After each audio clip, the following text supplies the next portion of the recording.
जितेंद्र आव्हाड आपल्यासोबत आहे, आपण त्यांच्याशी बोलणार आहोत. हाथरसमध्ये जी घटना घडली अशीच घटना खारघरला पण घडली होती. यानंतर बराचसा वादंग झाला. गरीब मेले काय फरक पडतो. आज अंत्ययात्रा पोचली पण असेल, झाले त्यांचे अग्नी पण लागून झाले. अजून 15 दिवस आपण चर्चा करू आणि संपून जाईल सगळं. मरणारे मेले म्हणून कुठल्या बाबाचा सत्संग बंद करणार आहेत का? आम्ही मागणी केली, परत आम्हाला बोलतील हिंदू विरोधी आहेत. ते मेले ते हिंदू नव्हते का? तेव्हा सोयीप्रमाणे वागणारी सरकार आली की असं घडत असतं. पण आता यूपीचे मुख्यमंत्री म्हणतात उत्तर प्रदेशचे की ज्यांनी षडयंत्र रचलं त्यांना माफ करणार नाही. षडयंत्र हा शब्द वापरला जातो. आता कोणी रचलं, काय रचलं, कोण सामील होतं त्यांनी शोधून काढावं. मेले ते हिंदू होते की नव्हते? मग तुम्ही हिंदू विरोधी आहात का? आता तुम्ही हिंदूंना मारलं का? असं काही विचारलं की म्हणणार बघा हे हिंदूंवर आले, हिंदूंवर. अरे आम्ही पण हिंदूच आहोत. प्रश्न राजकारणात विचारले जाणार. ते विचारणं काय चूक आहे का? 160 हे 120 का 150 हिंदू मारले गेले, त्याचं दुःख नाही का आम्हाला? ते मेले ती माणसं होती. आपण माणूस की धर्म विसरलो आहोत धर्माच्या नादात. नक्कीच. पण पोलरायझेशन होतं एकंदरीतच, कारण किरीट सोमय्या आता ज्या पद्धतीनं विधानं करतायत त्याकडे कसं? साधा सरळ प्रश्न विचारतो. दिंडोरीमध्ये तुमची भारती पवार हरली, किती मुसलमान होते? जालनामध्ये तुमचे रावसाहेब दानवे हरले, किती मुसलमान होते? चंद्रपूरमध्ये सुधीर मुनगंटीवार हरले, किती मुसलमान होते? तुमचे केंद्रीय मंत्री हरले 3, किती मुसलमान होते? एकीकडे काय त्यांनी मतदान केलं एका मतदारसंघात. आता आज मुंबऱ्याचं नाव घेतलंय, किती मुसलमान आहेत? एकंदरीत कल्याण मतदारसंघात किती मुसलमान आहेत? हार जीत स्वीकारायची असते, असं रडत बसायचं नसतं.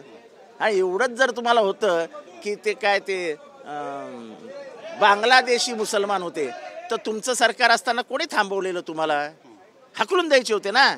मुंब्रा आणि मानपूरचं उदाहरण देत आहेत, बँड्राचं उदाहरण देत आहेत.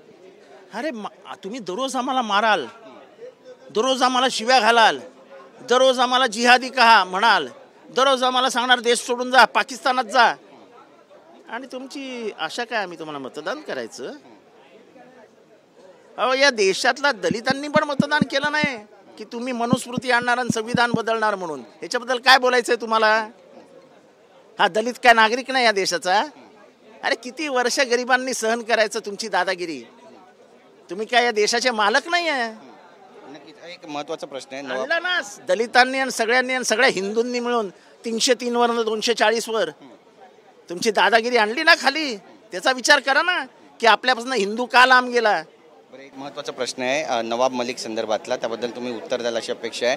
त्यांचा व्हिडिओ समोर आलेला आहे आणि जे नवाब मलिक नको होते महायुतीला, आता त्याच नवाब मलिकांना बैठकीमध्ये पाहिलं जात आहे. बरीच चर्चा होते याबद्दल. सध्या देशामध्ये मतांसाठी काही करतात, त्याच्यामुळे काय असं मला काय नाही. आणि नवाब मलिकांचा आणि त्यांचा स्वतःचं एक विचार आहेत, त्यांचं स्वतःचं एक मत आहे. ते जर कोणाच्या बैठकीला जाणार असेल तर आम्ही त्याच्यावर का आक्षेप घ्यावा? त्यांचं मत गेले.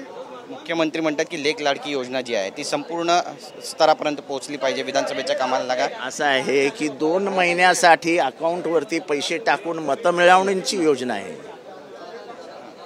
ही मतं मिळवण्याची योजना आहे आणि ते लोकसभेच्या पराभवानंतर मरता क्या नाही करता, मरता क्या नाही करता. कुठनं घरातले पैसे द्यायचे आहेत? 7 लाख कर्ज होतं महाराष्ट्राच्या डोक्यावर. म्हणजे प्रत्येक माणसाच्या डोक्यावर साधारण 1,60,000 रुपये कर्ज आहे. ते 1,90,000 होईल. आपलं काय जात आहे? आपल्या खिशातले थोडी पैसे आहेत. डुबला तर कोण डुबेल? महाराष्ट्र राज्य डुबेल. मी थोडी डुबणार आहे. मग करा. महाराष्ट्राला बुडवायला घेतलं असं म्हणाय. बुडवला. 7 लाख रुपये कर्ज आहे. 7 लाख कोटी. सॉरी, तुमचं चांगलं गणित चांगलं आहे, तुमचा अभ्यास चांगला आहे. नक्कीच. पण विरोधक म्हणून आता तुमची भूमिका काय? आम्ही जाऊ जनतेकडे, जनतेला सांगू हे 1,500 म्हणजे असं दिल्यासारखं आहे. असे 500 म्हणजे आम्ही 8,500 रुपये देणार आहोत. 8,500 आम्ही कबूल केलेलं आहे. आमचं सरकार आलं की 8,500 रुपये देणार आम्ही आमच्या भगिनींना. अजितदादा नैतिकतेपासून दूर होत चाललेत असं म्हणावं. ते कुठे चालले ते मला माहित नाही. ते तुम्ही त्यांना विचारा. ते आत्ताच गेले बघा. धन्यवाद आमच्याशी बोलल्याबद्दल. बघा आता धन्यवाद आमच्याशी बोलल्याबद्दल. ते आपण पाहतो या ठिकाणी जितेंद्र आव्हाड यांनी आपली भूमिका मांडली. कॅमेरा पर्सन प्रेम मात्रेसह गिरीश गायकवाड, TV9 मराठी, मुंबई.